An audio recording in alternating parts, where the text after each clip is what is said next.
So when you play 10 plus zeros, if until unless you don't play active chess, chances of playing such kind of positions may lead to kind of not so good for white, not so good for black. So it ends up in a draw until unless you figure out one thing. Now the thing I've cried, I've shouted, I have said in a normal tone as well that when someone plays against d4 as black, the c8 bishop is just a pathetic piece. It's just terrible. Okay. Now why it's a terrible piece? Because black will try very hard to develop the bishop. But now if you are kind of a not so strong player, and if you say, you know what, I'll make it easier for black because black is not my opponent, he's my friend. So if you try to make it easier for black just by capturing it, then I don't want to kind of explain the move. Okay, then I'm saying that okay, it's fine. But I don't want to do that, so I played knight f3. He played knight f6, and I played knight c3. And I'm saying, you know what? You are going to find one idea that I have mentioned to this class, but not on the Monday lecture. I guess those who came for the Saturday long back, those guys should remember it. What is the idea to develop in this exact position? And I've shared it, and I also remember that I said that because you guys know this idea doesn't mean that everybody knows it, and it's not easy for your opponents to find this move. This guy is how much rated? He is 2145. Okay, so he's even higher rated than the current year. So the current year is 2023. Yeah. So if someone is rated below 2023, we are fine. But if someone is rated higher than 2023, kind of problem. So this guy is rated higher than 2023, and he could not find the idea. But I want this class to tell me the idea. What is the idea? How to make this terrible piece a very good piece in this very position? Now, who wants to speak? To speak, you have to unmute yourself. So may I? Yes. So b6? Okay, b6 is kind of a possibility, but there was a slightly improved version. Krishna. A6. Yes, very nice. So you go a6, and if I go bishop g5, bishop e7, so the variation goes something like this. Here, e3, and you first of all wait, yeah, you don't allow to capture right away. You want the bishop to be here first of all. So h6, bishop h4 castles, bishop d3. Now take b5, bishop back, bishop e7.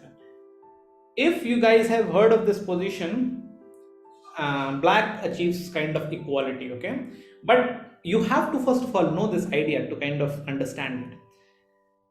Luckily for me and sadly for my opponent, he was not aware of it. So he played c6, which is still a nice way to play. It's like a semi-Slav setup. It's called as semi-Slav pawn setup, but eventually you have to achieve e5.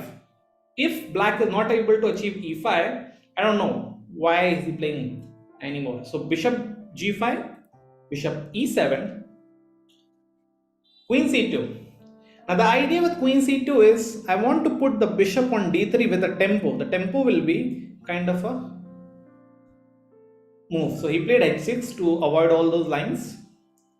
I played e3, and I don't know why my fingers were working too fast. I showed you the move, but actually I wanted to stop here.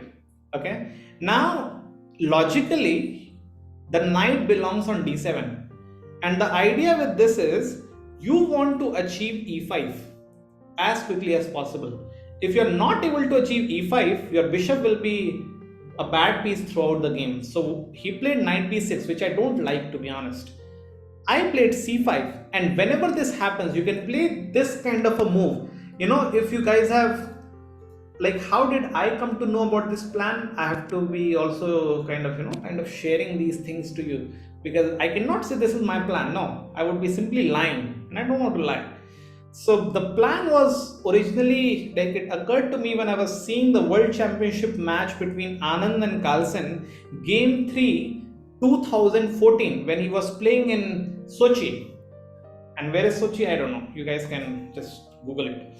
So anyway, so he was playing over there, and it was in game 3 when Anand was playing white, and he won the game like a very beautiful win. Okay, this pawn was basically, it went to c7, and Carlsen could not draw it. I mean, it was a drawing game, but he kind of blundered, and it was actually very easy to play the position from white, not so easy to play the position from black, and Carlsen lost it.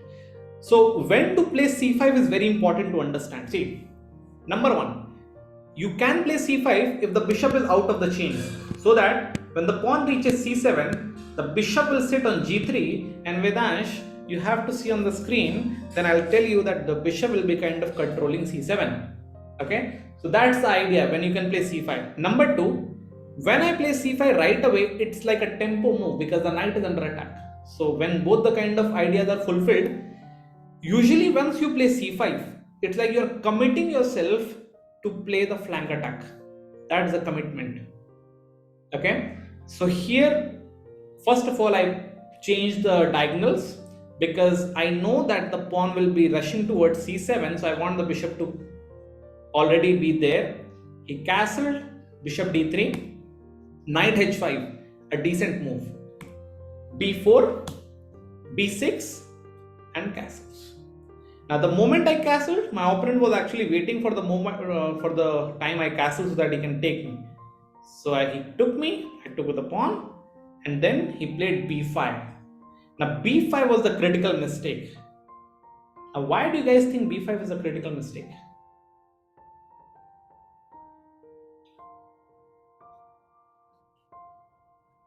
Marvita? So a4. Yes, that's the idea. So the thing is, you should understand why b5 is not so great, because once anyone plays b5, it means c6 becomes a backward pawn, and once the c6 pawn goes away, you are just helping me to push the pawn. So what did I do? a4. Now because the bishop is not developed, you cannot play a6 because I just eat you. If you eat, your rook is gone.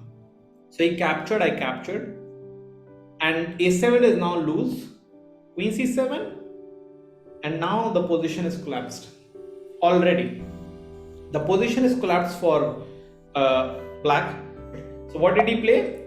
Finally he played knight f6 because he thought that okay, anyways, but he should have at least found some time to play this right move. Okay, but it never happened. Knight f6, b5, rook a7, knight b5, knight e5, and c6.